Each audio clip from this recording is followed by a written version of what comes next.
Talk about the importance of a strength and conditioning program for elite high school athletes. Yeah, for high school athletes, strength and conditioning, obviously very important to prepare their body for the demands of their sport. We're looking to drive adaptations in the weight room to the body, so making the body adapt to a stimulus, which could be whatever you're training at that portion of the year, and try and make sure the athletes are A, healthy, and B, performing at their highest level, and then C, hopefully we can drive that performance level a little bit higher. High school athletes have a lot of stress sometimes in their life with school, social life, and then sports on top of that. So making sure they're healthy and then trying to drive performance from there is the main goal. With the Ontario Blue Jays, we sort of try and drive an all-encompassing approach, a holistic approach to their physical preparation and development. Biggest thing with that is their individualization for guys mobility-wise especially. We got to bring in Dr. Tyler Dobos, who was formerly with Baseball Development Group. He came in and did on-table assessments on each guy's, checking active and passive range of motion of the hips, spine, shoulders, whatever it may be. And as we went through that list, we sort of assessed them on a scale of what they need to work on and what is clean right now movement-wise.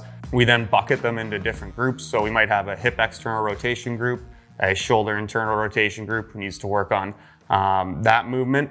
And from there, they go through a mobility series before practice. They show up about 15 minutes before, they'll do their CARs, so their controlled articular rotations.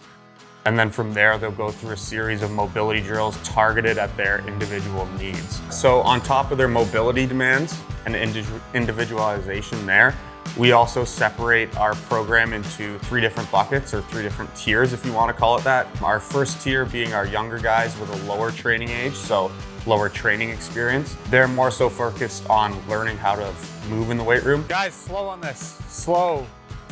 Arms straight, slow. Keep your hips stable and square. Rotate your ribs around your hips. Nice, really good, really good. Try not to let your hips rotate. So here, rotate around them, okay? Group 2 is sort of our middle-aged guys who we're looking to build a little more strength before we get too specific with their exercise selection.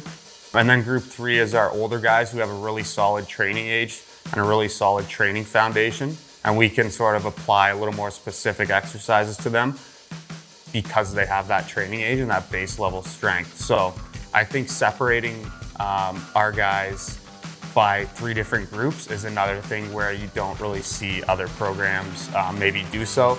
They might have an 18-year-old doing the same exercise as a 14-year-old who can't even do 5 push-ups correctly. So I think having the 14-year-olds, hopefully till the time they're 18, by the time they progress through these groups, we're hoping they're at their top level so we can send them off to colleges, and then obviously their strength coach and their skill coach can sort of put the final additions on top of their athleticism and skill on the field. So breaking them down into those 3 different groups is definitely a differentiator for us.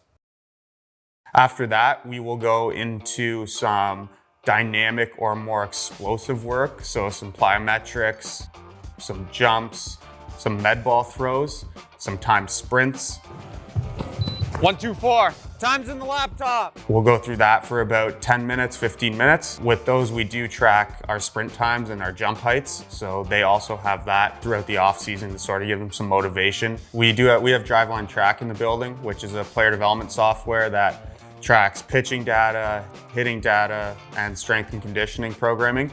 It's been awesome for our guys. We get them to goal set within track. And then from there, me as the strength and performance coach and their head coach can go in and see their goals and reply to them. We'll usually do that around 2 to 3 times a year, sort of as a check-in, whether it's improving their metrics in the weight room or metrics on the field, or maybe some more subjective measures like I want to clean this movement up in my swing, whatever it may be. We can go into track and sort of read through those and give them some feedback.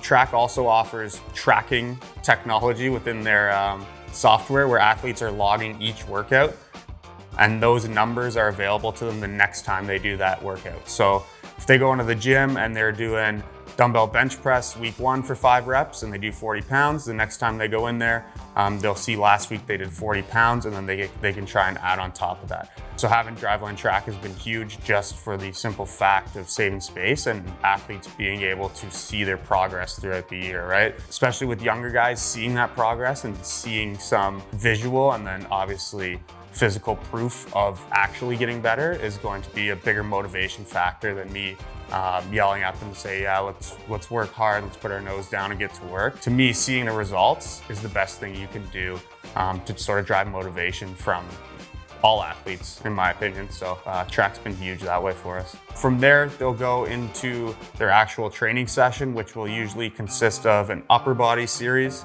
a lower body series. What I mean by series is 2 or 3 exercises, usually a superset that's opposing muscle groups. Just with the group sizes we have, we do that so the weight room flows a little bit better for the athletes and the coaches. How about you, Toby? Good squats here, okay? Focus on technique. Control it down, control it down. There you go. And then at the end of the session, they'll go through some accessory work. So some more body armor sessions where we're trying to drive some hypertrophy or muscle size to these athletes in some areas that are common injury sites in baseball. So maybe a little more direct shoulder work, arm work, some hamstrings work. We save that stuff for the end. And then from there, they're done their session with me and they'll sort of rotate through their practice session.